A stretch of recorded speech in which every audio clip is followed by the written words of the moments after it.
Hello पिला माने study room YouTube channel को पुणी थे तुमको स्वागत जनइबी। सो पिलाए तुम जमी दशम श्रेणी बोर्ड परीक्षा बर्तमान पाखे आसुची बहुत कम समय रहा तो बहुत पिला रिक्वेस्ट आसुची सर आमको किसी लॉन्ग क्वेश्चन दिंतु जहाद्वारा आम प्राक्ट करूँ आउ इम्पोर्टाट लॉन्ग क्वेश्चन रहा दरकार जोटा कि एग्जाम पचार चांसेस बहुत ठीक अच्छे। तो चैप्टर वाइज मु लॉन्ग क्वेश्चन तुम प्रिपरेशन करी आगु कही तो से नहीं बर्तमान आसी जाइए। तो प्रथमे तो आमर रहा एफएलओ जोटा कि फास्ट लैंग्वेज ओडिया बा साहित्य जोटा तुम कहूच तार लॉन्ग क्वेश्चन नहीं कि आसी सारी तुम जानी ए वर्ष तुम 50 mark MCQ question then 50 mark तुम लॉन्ग क्वेश्चन लॉन्ग टाइप ठीक अच्छे। तो जी इंपोर्टाट एमसीक्यू से इंपोर्टाट लॉन्ग क्वेश्चन तो मुझे तुमको जमी कही प्रमिश करी निहाती तुम भल भल क्वेश्चन बाछिकी नहीं आसवि से भाया नहीं आसी। तो वीडियो को लास्ट जाए देख आउ क्वेश्चन गुड़ाक केमी कौन अटेंड कर क्वेश्चन कौ चैप्टर रु कौ क्वेश्चन को केते इंपोर्टेंस दब सेटा आज वीडियो में डिस्कस करी। सो वीडियो लास्ट जाए निहाती एवं देखि नब ता सहित जदि वीडियो पसंद आसे लाइक कर चैनल को सब्सक्राइब करनब आउ पीडीएफ आउ चैनल उभय को शेयर करनब निज सांग मान सहित ठीक अच्छे ना। चले स्टार्ट करवा किसी इंपोर्टाट क्वेश्चन रु जोटा कि 10th बोर्ड एग्जाम बहुत ही गुरुत्वपूर्ण रहिबो 2024 प्रथमे तुम रहा चैप्टर वाइज मुझे करदे गोटे प्रथम जो चैप्टर रही वंदे उत्कल जननी सी रोचे तुम पद्य विभाग आम देखा तापर आम जा गद्य विभाग को। तो तार गोटे इंपोर्टाट क्वेश्चन रहा वंदे उत्कल जननी एक मातृभूमि प्रशंसात्मक कविता उक्तिटीर यथार्थता प्रतिपादन कर बोली आसो आई जो क्वेश्चन गुड़ाक तुम या 5-6 वर्षर जो क्वेश्चन रोचे एग्जाम जो क्वेश्चन गुड़ा पचार ताकू नहीं आखि आगे रखिकी ही करा सहित तुम जोटा इजी हम माने गोटे पाठ को गोटे क्वेश्चन तुम रखिपार से टाइप ठीक अच्छे। तो प्रथम क्वेश्चन कहला वंदे उत्कल जननी गोटे मातृभूमि प्रशंसात्मक कविता ये पचारि पारे बा तुम आउ गोटे टाइप पचार बही देखी तुम रही वंदे उत्कल जननी गोटे जातीयतावादी कविता बा वंदे उत्कल जननी कवितार उत्कलर वैशिष्ट्य उल्लेख कर आ कवि जन्मभूमि प्रेमी बा उत्कल जननी प्रति जो मनोभाव रही चिंता व्यक्त कर जहाँ भी क्वेश्चन आसू ए गोटे क्वेश्चन को लिख मुझे कहि पूरा जिते भी तुम पद्य पढ़ुच ना पद्यर सब लाइन को मन रखिद जो रोचे ना आम प्रत्येक लाइन गोटे गोटे पद रोचे से पद गुड़ा मन रखिद तुम आराम से अटेंड करदे पार ठीक अच्छे ना। एथिरे देख फास्ट रु लास्ट जाए उत्कल जननी को वंदना कराई उत्कल जननी को प्रशंसा कराई बस फास्ट रु लास्ट जाए तुमको लिखार अच्छे ठीक अच्छे।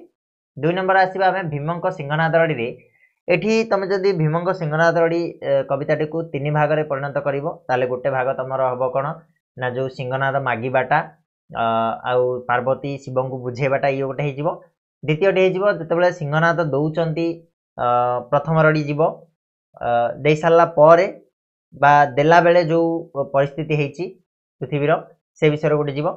तृतीय तुम आसो कौन ना भीमसेन को जिते सिंहनाद देदेले दे सारा पर जो रड़ी 3टा छाड़ी तुम डिटेल रे क्वेश्चन आसीपे। तो से हिसाब से गोटे इंपोर्टाट क्वेश्चन रहा भीमसेन 2 बार सिंहनाद रड़ी करने बेले कौन कौन घटी प्रथम और सेकेंड बार कौन कौन सब घटी क्वेश्चन पचार आदि पूर्वर भी क्वेश्चन आसे तुम मैंने आराम लिखिदेव कविताटी को भलसे टे सारांश पढ़ी नब ये तुम इंपोर्टाट क्वेश्चन। 3 नंबर जी राघवंक लंका यात्रा अनुकूल को जो तुम इंपोर्टाट क्वेश्चन रही पठित कविता रावणर कूटनीति संपर्क में आलोचना कर यहाँ वेरी वेरी इंपोर्टाट तुम गोटे गोटे क्वेश्चन मुझे सिलेक्टेड बेसी किसी ना गोटे गोटे क्वेश्चन पढ़ार अच्छे। आउ जदि तुमने देखा चाहब ताहले कौ दृश्यटा देख जो रावण शुकसारण को पठेले से शुकसारण पार्टा को पढ़ी नब से कौन कौन आसिक कहले एठू फेरला कौन कौन कहले रावण को से पार्टा देखीद बास आउ कि करार ना ये 2टा होगला राघवंक लंका यात्रा अनुकूल ठीक अच्छे।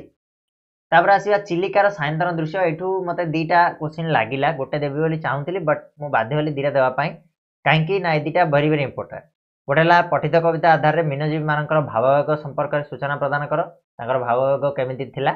द्वितीयटी हूँ पठित कविता अनुसरण चिलिकार सायंतन दृश्यटा को वर्णना कर सायंतन दृश्य वर्णना मान पूरा फास्ट रु लास्ट ठीक अच्छे। तो यहीटार ही तुम सब गुड़ा क्वेश्चन आसी जाऊँ भाविली प्रथम ये क्वेश्चनटा देदेवी बट कौन है ना ये क्वेश्चनटा भी टी इंपोर्टान्स रोचे एमती जब पचारदेव तुम मैंने बाया पड़ तो एठी मीनजीव मानक कथा जो जो लाइन रे उठिछि सेही लाइन को तुमको एठी लिखिबार अछि। बहुत बढ़िया भाबे मु कविता को बुझेछि, जब देखिना जाकि देखि परिबो चैनल रे वीडियो अछि जोटी तुम माने आइडिया पाइ जिवो जे केमिति कोन लेखिबो। ठीक अछि, आगु बढ़िबा। मंगल आइला उषा, यार भी दीटा क्वेश्चन दा पय बाध्य होई गली काहेकि ना देखो क्वेश्चन दीटा देखि दियो। प्रथमे आश्रम रे सती सीता को उषा किपरि स्वागत जणाइछन्ती एटा गोटे आलोचना करिया पय कहिछि। उषांकर जो पार्टटा रहिला सेटा तुम करिवो। ठीक अछि, तापर कहिछि पठित कवितार कविंकर प्रकृति चित्रणर विशेषत्व वाल्मीकि आश्रम प्रभात कालीन दृश्य आलोचना कर। दीटी जाक जदि कहिवो ताले से गोटिए ही क्वेश्चन, खाली टिके दृष्टिभंगी अलगा। सेठी उषा को नेकी तमे कहिवो, एठी प्रकृतिटा को कवि केमिति करछन्ती से जिंसटा कहिवो। बस दीटी जाक सेम, किछि खोजा बाछा नै। जदि भी तमे प्रथमटा पढिछ द्वितीयटा पळे आसला टेंशन नबनी, सेईटा को ही लेखिबो, मार्क मिलिबो। ठीक अछि, तो ए दीटारु तमे रहिबो इंपोर्टेंट। नेक्स्ट हमरा आसी जागबंधन हरा। जागबंधन हरारु भी दीटा मु करछि। गोटेला गोटे सार्थक उद्बोधन गीतिका भाव में जागबंधन हरा कवितार मर्म आलोचना कर, माने आमको कौन शिखौछि कौन नाई। द्वितीयटी हूँ जागबंधन हरा कविता आधार में नवीन जुगर तरुण मानक कवि शुणाई आह्वान विश्लेषण कर। ठीक अच्छे, तो दीटी जाक बहुत ही इंपोर्टाट रही। दीटी जाक टे भलसे देखी नब। मुझे कहबी पूरा सारांश पढ़ी देखी जाओ। सर्वसमा माटी बहुत ही इजी क्वेश्चन रहिबो दीटा। पठित कविता माटी माँ प्रति कविंकर मनोभाव परिचय प्रदान कर बोली कहिछि। द्वितीयटी माटी को सरबसहणी कहार यथातथा प्रतिपादन। देखिया गले ये दीटा भी गोटे टाइप रो क्वेश्चन, किंतु टिके टिके चेंजेस रहिबो जोड़ा को तमे घोषिकी तो जीवनी। मु कहबी घोषिया पय मना करिवि सबले। टिके बुझिकी जाओ, तार सारांश को टिके पढ़ी देकी जाओ, आराम रे लिखि देबो। ठीक अछि, ए दीटा टिके प्रैक्टिस करिवो। गला ये गला हमर पद्य विभाग रु। वर्तमान आसीबी गद्य विभाग को। गद्य विभाग रे मध्ये किछ क्वेश्चंस रहिछि। प्रथमटी हूँ कांतकवि लक्ष्मीकांत महापात्र जीवनी और साहित्य कृति विषय में। तो जेहेतु साहित्य कृति और जीवनी विषय में पढ़ुचे, जीवनीटा और साहित्य कृति दीटा इंपोर्टाट जिन। गोटे कांतकवि साहित्य कृति गुड़िकर बरणी, गोटे कांतकवि जीवनी परिचय प्रदान कर। जो यात्रा आरंभ होता पिलादिन नहीं मृत्यु पर्यंत से जिनसा तुमको पढ़ा पड़ो। आउ साहित्य कृतिटा तो तुम देख कौन। ठीक अच्छे, तो दीटा क्वेश्चन इंपोर्टाट। नेक्स्ट जन्मभूमि के जब जावा तार दीटा क्वेश्चन देती। पल्लीर शिक्षित संप्रदाय श्रीकृष्ण मध्य जो तुलनाटा केते दूर जुक्तियुक्त बुझाई लेख। द्वितीयटी हूँ जन्मभूमि प्रबंध अवलंबन ग्राम में देखा एक परिवार परंपरा संपर्क आलोचना कर। ठीक अच्छे, तो शिक्षित संप्रदाय श्रीकृष्ण को केमी तुलना कराई कौन रही केते दूर तुलनाटा ठीक से विषय कहवा कही। द्वितीयटा हूँ गाँव में जो एक परिवार तो देखा जाए जे ये भाई ये सोदर ये सब जिन देखा जाए करने। तो दीटा क्वेश्चन को देखीद इनफ। ठीक अच्छे, नेक्स्ट आगु बढ़िया। सभ्यता और विज्ञान कथा देखा।